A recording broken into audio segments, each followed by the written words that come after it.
नमस्कार स्टूडेंट्स, आपका स्वागत करता हूं मैं फिर से एक बार अपने चैनल पर। जैसे कि आप टॉपिक देख चुके हैं, रिटायरमेंट ऑफ पार्टनरशिप फर्म। अभी हम ये जो वीडियो लेक्चर तैयार करें, यहाँ देख कैमरे पे। चल हाँ, अभी तो कट जाएगा ना पार्ट। टॉपिक जो हमारे retirement of partnership firm. Retirement of partnership firm ये टॉपिक हमने स्टार्ट किया। मैं सारा जितने भी लेक्चर्स में भी आपको बना रहा हूँ, सीरीज वाइज में बनाऊंगा, सो दैट जिनका भी लेक्चर मिस हुआ है, जिनको भी 12th का अकाउंट्स का थोड़ा भी प्रॉब्लम है, मैं जो अभी हमारे जो वीडियो आएंगे वो सारा एग्जाम पॉइंट ऑफ व्यू से, बोर्ड के पॉइंट ऑफ व्यू से मैं आपको सारा लेक्चर बनाने वाला हूँ। सो मेक श्योर आप सारे वीडियो देख रहे हैं ना, और जो भी डाउट है आपके डाउट क्लियर होते जाएंगे। और अगर उससे रिलेटेड फिर भी अगर आपको भी डाउट रहेगा तो आप कमेंट सेक्शन में जरूर पूछिएगा। चलो तो स्टार्ट करते हैं आज का topic, retirement of partnership firm.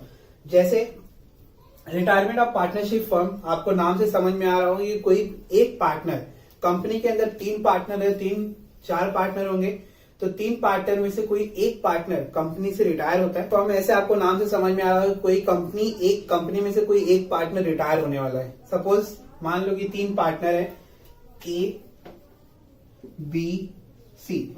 A B C में से सी जो है वो कंपनी से रिटायर हुआ, कंपनी से जाएगा, तो इनका जो ओल्ड रेशियो होता है कंपनी के अंदर, ऑलरेडी वो किसी एक रेशियो से काम कर रहे होते हैं जो प्रॉफिट एंड शेयरिंग डिवाइड होता है, तो 3:2:1 ऐसा मान लो आप।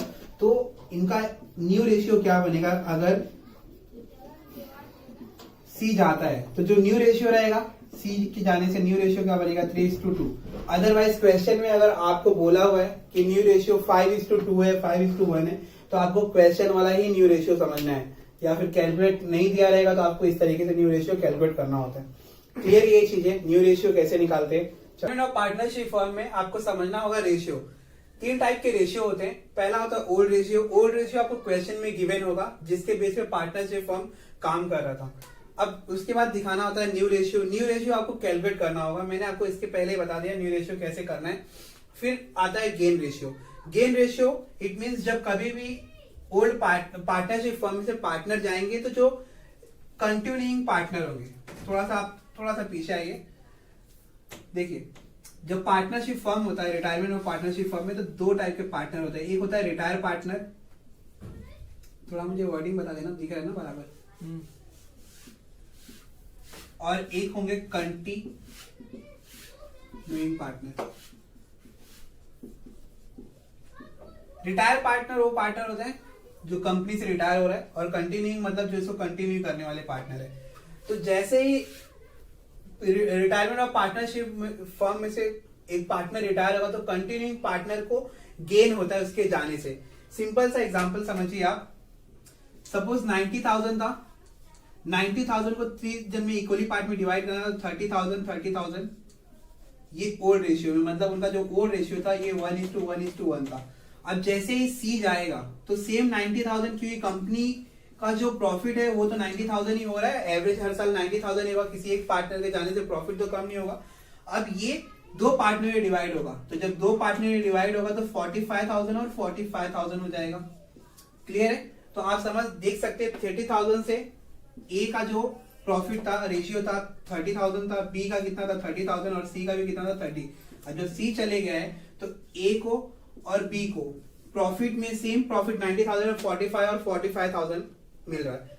सो गेन रेशियो क्या होता है? इसका फॉर्मूला है, ये फॉर्मूला मैं आपको बता देता हूं, ये आप इसको नोट डाउन कर लो। गेन रेशियो होता है new ratio minus old ratio.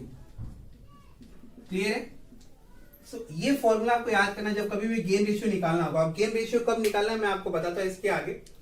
तो रेशियो का फंडा आप सभी को क्लियर है, ओल्ड रेशियो, न्यू रेशियो और गेन रेशियो। आई होप आपको रेशियो समझ में आए हैं। रिटायरमेंट ऑफ पार्टनरशिप फर्म का जो नेक्स्ट टॉपिक है वो गुडविल है। गुडविल इसका ब्रह्मास्त्र। अगर आपको गुडविल समझ में आएगा तो रिटायरमेंट ऑफ पार्टनरशिप फर्म आप आराम से समझ लोगे।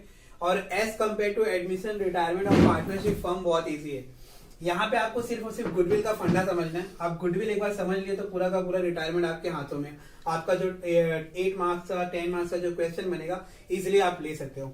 चलो, तो 2 टाइप के गुडविल होते हैं। गुडविल फॉर द फर्म होगा, गुडविल ऑफ रिटायरिंग पार्टनर होता है।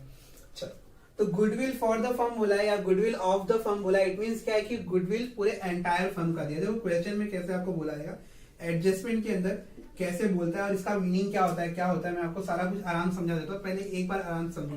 क्वेश्चन में लिखा होता है goodwill of the firm is ₹30,000।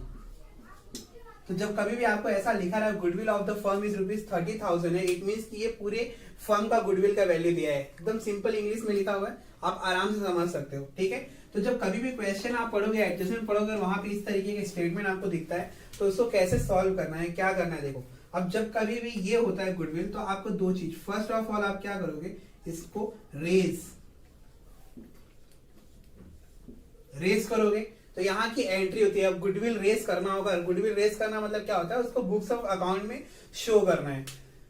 As you know कि पार्टनरशिप फॉर्म है, कंपनी है, तो उसका एक गुडविल वैल्यू होगा, तो बैलेंस शीट के अंदर नहीं होता है, बैलेंस शीट के अंदर नहीं दिखा होता। अगर लिखा रहता है तो आप उसको as a normal asset consider करते हो।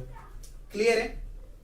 अब अगर गुडविल बैलेंस शीट में नहीं है और आपको एडजस्टमेंट बोला है कि goodwill of the firm is ₹30,000, तो इसका मतलब गुडविल को आपको रेस करना है। रेस करना मतलब क्या है, उसको बुक्स ऑफ अकाउंट में दिखाना है।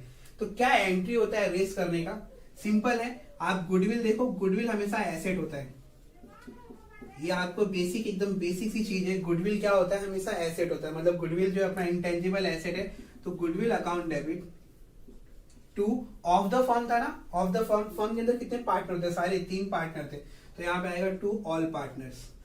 बस ये ट्रिक आप याद रखना, जब गुडविल ऑफ द फर्म बोलेगा एंट्री तो सेम है, जब फर्म बोला तो goodwill account debit to all partners, capital account आएगा। अमाउंट 30,000 था, तो 30,000 आप दोनों तरफ लिख दोगे। अभी यहाँ के लिए मैं आपको सिर्फ एग्जाम्पल के तौर पे ऐसे लिख रहा हूँ, ठीक है। तो आप इस चीज को नोट डाउन कर लीजिएगा।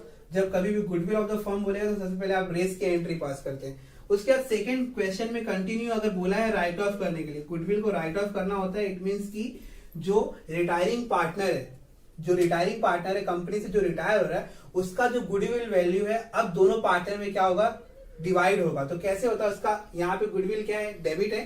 तो अब जब राइट ऑफ करोगे मतलब गुडविल को निकालना है, तो गुडविल क्या आ जाएगा, क्रेडिट साइड में जाएगा, to goodwill account, credit side में। डेबिट में क्या आएगा, कंटिन्यूइंग पार्टनर।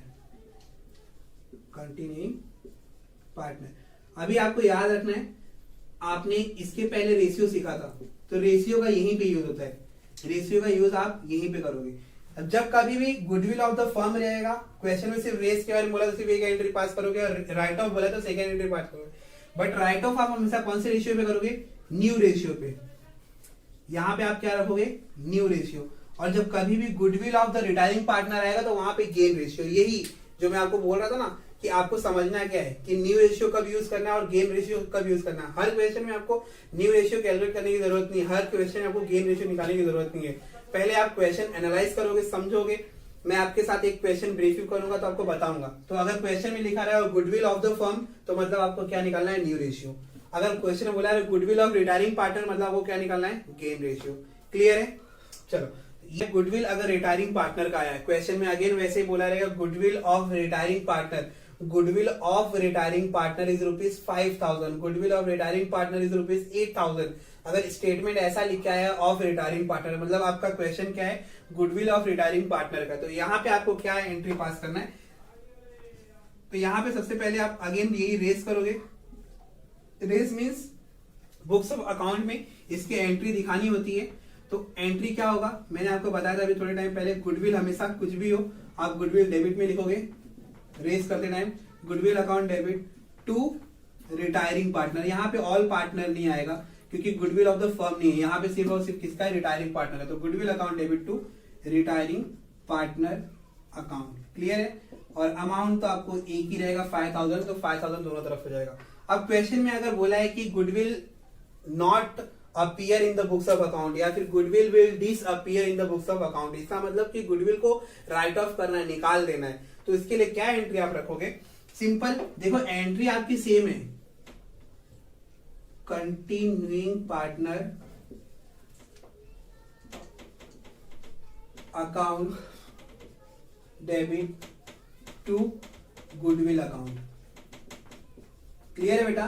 बट यहाँ पे रेशियो, जब गुडविल ऑफ द फर्म रहेगा तो वहां पे न्यू रेशियो था, जब गुडविल ऑफ रिटायरिंग पार्टनर रहेगा तो यहाँ पे गेन रेशियो होता है। कौन सा रेशियो होता है? Gain ratio. तो प्लीज आप याद रखना, क्योंकि अपने को मेन चीज यही समझना है कि आपको गेन रेशियो रखना है या फिर न्यू रेशियो रखना है। अब गेन रेशियो मतलब मैंने बताया है कि जब कभी भी गेन रेशियो क्या होता है, जब रिटायरिंग पार्टनर जाएगा तो जो कंटिन्यूइंग पार्टनर उनको क्या होता है? बेनिफिट होता है, उनका जो गुडविल वैल्यू होगा वो बढ़ जाएगा। क्लियर है? तो continuing partner account debit to goodwill account, ये था गुडविल का फंडा। गुडविल दो टाइप के होते हैं, गुडविल ऑफ द फर्म और goodwill of the retiring partner. सारी एंट्री मैंने आपको बता दी है, सारा कुछ मैंने आपको समझा दिया है। बस शॉर्टकट में आप इतना याद रखो कि गुडविल ऑफ फर्म रहेगा तो आपको न्यू रेशियो करना है, और गुडविल ऑफ रिटायरिंग पार्टनर रहेगा तो गेन रेशियो रखना है। पार्टनरशिप फर्म में आपको रेशियो समझ में आया, गुडविल समझ में आया। अब समझते हैं अपने को रिटायरमेंट ऑफ पार्टनरशिप में बनाना क्या, कौन कौन से अकाउंट बनाने होते हैं। तो सबसे पहले आपको बनाना है रीवैल्यूएशन अकाउंट।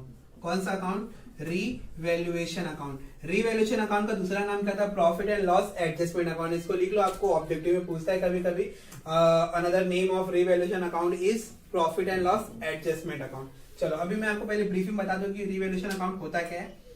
तो रीवैल्यूएशन अकाउंट जो है ये नॉमिनल रूल के बेस पे काम करता है। किसके बेस पे काम करता है? नॉमिनल बेस पे। मतलब डेबिट साइड में आप सारे के सारे क्या लिखने वाले हो बेटा? लॉस लिखने वाले हो, एक्सपेंस लिखने वाले हो डेबिट साइड में, और क्रेडिट साइड में सारे के सारे आप क्या लिखने वाले हो? इनकम लिखने वाले हो और गेन लिखने वाले हो, इनकम और गेन। तो ये आपको पहला बनाना है रीवैल्यूएशन अकाउंट। फिर आपको सेकेंड जो चीज बनानी है वो है partners capital account. Partners capital account आपको मालूम है, ठीक है। अब ये कंपनी के अंदर है, 3 पार्टनर है, तो तीनों पार्टनर का जो भी अमाउंट है, ठीक है, उनका कैपिटल अमाउंट होगा, उनका एक्यूमुलेटेड प्रॉफिट एंड लॉस होता है। एक्यूमुलेटेड प्रॉफिट एंड लॉस आपको नहीं मालूम है तो मैं आपको सिंपल टर्म में बता देता हूँ कि एक्यूमुलेटेड प्रॉफिट एंड लॉस, आपने बैलेंस शीट के अंदर जनरल रिजर्व देखा है, रिजर्व फंड देखा है, प्रॉफिट एंड लॉस देखा है, हाँ, बस वही जो जनरल रिजर्व है, प्रॉफिट एंड लॉस है, यही क्या है? एक्यूमुलेटेड प्रॉफिट एंड लॉस है। तो ये जो होता है ये for the future uncertain event के लिए होता है। तो इसको जो पार्टनर्स होते हैं वो बैलेंस शीट के अंदर रखते हैं, ठीक है। लायबिलिटी साइड में भी होता है और एसेट में भी होता है। तो इसको सिंपली आपको क्या करना है? पार्टनर्स कैपिटल अकाउंट के आके क्रेडिट साइड में ओल्ड रेशियो में डिवाइड करना है, ओल्ड रेशियो में डिवाइड कर दोगे। तो पहला आपको रिवैल्यूएशन अकाउंट बनाना है, दूसरा पार्टनर्स कैपिटल, और तीसरा आपको नई बैलेंस शीट बनानी है। एक जब पार्टनर चले जाएगा तो आपके 2 पार्टनर तो कंटिन्यू रहेंगे ना, तो 2 पार्टनर के लिए आप बैलेंस शीट बनाओगे। क्लियर है? ये चीज आपको बनानी क्या क्या है। चलो पहले मैं आपको बात कर लेता हूँ रिवैल्यूएशन अकाउंट क्या होता है, रिवैल्यूएशन अकाउंट कैसे काम करता है। रिवैल्यूएशन अकाउंट जो है वो नॉमिनल के बेस पे काम करता है, नॉमिनल अकाउंट के रूल पे। तो क्या रूल है? Debit all expense and losses, credit all income and gains. मतलब डेबिट साइड में सारा का सारा एक्सपेंस लिखोगे, क्रेडिट साइड में सारा का सारा इनकम देखोगे। जो हम वीडियो में शॉर्ट बना रहा हूँ, ब्रीफिंग के लिए बना रहा हूँ, तो आपको समझना है कि कैसे काम करता है। देखो कैसे होता है ये, आपको मैं समझा देता हूँ क्वेश्चन किस तरीके से होगा। सपोज ये आपका क्वेश्चन में बैलेंस शीट दिया रहेगा, वहां पे आपको मशीन लिखा होगा। क्या लिखा होगा? मशीन। मैं एक एग्जांपल के साथ समझाते रहता हूं आपको। मशीनरी है 30,000 की, और नीचे आपको एडजस्टमेंट होगा बेटा। एडजस्टमेंट में आपको बोला रहेगा मशीनरी रीवैल्यूएटेड ऑफ ₹40,000। मतलब आपका बैलेंस शीट के अंदर बुक वैल्यू मशीन का कितना है? 30,000 रुपया, और नीचे एडजस्टमेंट कितना बोल रहा है कि ये रीवैल्यूएट होकर कितना हो गया? 40। जब कभी भी कोई भी पार्टनर है कंपनी से रिटायर होता है तो जितने भी एसेट है और जितनी भी लायबिलिटी है सबको आपको रीवैल्यूएट करना पड़ता है। मार्केट वैल्यू के हिसाब से आपको क्या करना पड़ता है? कंपेयर करना पड़ता है। और उस कंपेरिजन में अगर मशीन एसेट का वैल्यू बढ़ेगा तो अपने को प्रॉफिट होगा, और एसेट का वैल्यू कम हुआ तो अपने को लॉस होगा। बस ये एग्जांपल है। और इसका जो लायबिलिटी होता है वो उल्टा होता है। लायबिलिटी अपने ऊपर मालूम है बोझा होता है, बर्डन है। अगर लायबिलिटी बढ़ा तो अपने ऊपर क्या होगा? लॉस बढ़ेगा, मतलब अपना लॉस यहाँ पे आएगा। अब लायबिलिटी कम हुई तो अपना बेनिफिट है, उसको यहाँ पे लिखेंगे। सिंपल। अभी एग्जांपल देखो, 30,000 मशीनरी था, 40,000 हो गया। कितने का प्रॉफिट हो रहा है कि लॉस हो रहा है? ये समझ में आ गया? प्रॉफिट हो रहा है, 10,000 का प्रॉफिट हो रहा है ना, 10,000 का फायदा हो रहा है। तो आप क्या करोगे? देखो नए वाले बैलेंस शीट में आंसर, ये तो क्वेश्चन था, तो नए वाले बैलेंस शीट में आप देखो कहाँ, जो आपकी न्यू बैलेंस शीट होगी, आप यहाँ पे मशीन लिखे रहोगे 30,000। थोड़ा सा ध्यान दो बेटा, मैं शॉर्ट में लिख रहा हूँ। 30,000 आप इनर कॉलम में लिखोगे, फिर नीचे आप प्लस कर दोगे एप्रिसिएशन, ठीक है। बस वर्ड ध्यान दो, मैं बाद में आपको आराम समझाऊंगा, ये जस्ट एग्जांपल के तौर पे मैं बता रहा हूँ। तो 10,000 आप यहाँ पे ऐड कर दोगे मशीन के अंदर, क्योंकि जो मशीन था 30 से 40 हो गया, 10,000 बढ़ गया। अब 10,000 आपको प्रॉफिट हुआ है ना, तो आपको इसको दूसरा इफेक्ट जो है वो यहाँ पे आएगा, किस नाम से आएगा, बाय मशीनरी, और अमाउंट क्या होता है वो 10,000 का प्रॉफिट हुआ है। क्लियर है? तो इस तरीके से काम करता है रिवैल्यूएशन अकाउंट। तो रिवैल्यूएशन अकाउंट में सिंपली आप क्या करोगे, जो भी एसेट से बेनिफिट होगा यहाँ पे क्रेडिट साइड में आएगा, और जो भी लायबिलिटी से या एसेट से अगर आपको लॉस होता है तो उसको यहाँ पे लिखोगे डेबिट साइड में। क्लियर है? सेकेंड आपको समझना है partners capital account. Partners capital account सारा आपको मालूम है, उसमें कोई भी डाउट नहीं होता है, बट एक डाउट है, तो वो डाउट को मैं क्लियर कर देता हूं। पार्टनर्स कैपिटल अकाउंट, ठीक है, इसके अंदर आप तीनों पार्टनर का नाम लिखोगे, ए बी और सी, यही अपने पार्टनर है। अब क्या होता है देखो, क्वेश्चन के अंदर मैं आपको अगेन क्वेश्चन यहाँ पे मैं बता देता हूँ, क्वेश्चन के अंदर क्या होगा आपका। क्वेश्चन देखो, आपको पुरानी बैलेंस शीट होती है, ये क्वेश्चन वाली बैलेंस शीट आपको दी रहेगी, ठीक है। इसके अंदर ये होती है लायबिलिटी साइड। लायबिलिटी साइड में आपको ना एक लिखे रहता है जर्नल रिजर्व।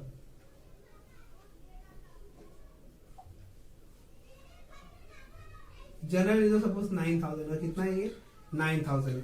तो आप क्या करोगे, देखो इसी जनरल रिजर्व को हम लोग क्या बोलते हैं, एक्यूमुलेटेड प्रॉफिट और लॉस। तो ये जो है ये फ्यूचर अनसर्टेन इवेंट के लिए इसको पार्टनरशिप फर्म के अंदर रखा जाता है। इन फ्यूचर अगर कोई भी लॉस होता है तो वो जो लॉस होगा हम लोग इसी अकाउंट से बेयर करेंगे। तो ये तीनों पार्टनर का होता है, इसको हम लोग क्या करेंगे, यहाँ पे आएंगे, लिखेंगे बाय जनरल रिजर्व। तो मतलब क्वेश्चन में अगर आपको बैलेंस शीट में क्या लिखा जनरल रिजर्व, तो उसको बैलेंस शीट में नहीं लिखोगे, कहाँ लिखोगे आप, पार्टनर्स कैपिटल अकाउंट में, क्योंकि ये पार्टनर से बिलोंग करता है। तो आके आपको लिखना है बाय जनरल रिजर्व, और ये जो 9,000 है तीनों पार्ट में डिवाइड हो जाएगा, इक्वली डिवाइड होगा, मतलब अपना जो रेशियो है इक्वल है क्वेश्चन में एग्जांपल के तौर पे। तो 3,000 3,000 और 3,000। क्लियर है? बाकी आपको क्वेश्चन में बैलेंस शीट के अंदर आपको कैपिटल अकाउंट लिखे रहते हैं, तो कैपिटल आपको तो मालूम है, ए का दिया रहेगा, बी का दिया रहेगा और सी का दिया रहेगा। तो एज इट इज आप यहाँ पे आके कैपिटल लिख दोगे बाय बैलेंस कैरी डाउन करके। क्लियर है? सारा कुछ क्लियर है यहाँ तक? मतलब आपको क्या बनाना है, सबसे पहले आपको बनाना है रिवैल्यूएशन अकाउंट, फिर पार्टनर्स कैपिटल अकाउंट और नई वाली बैलेंस शीट। क्लियर है ना? चलो।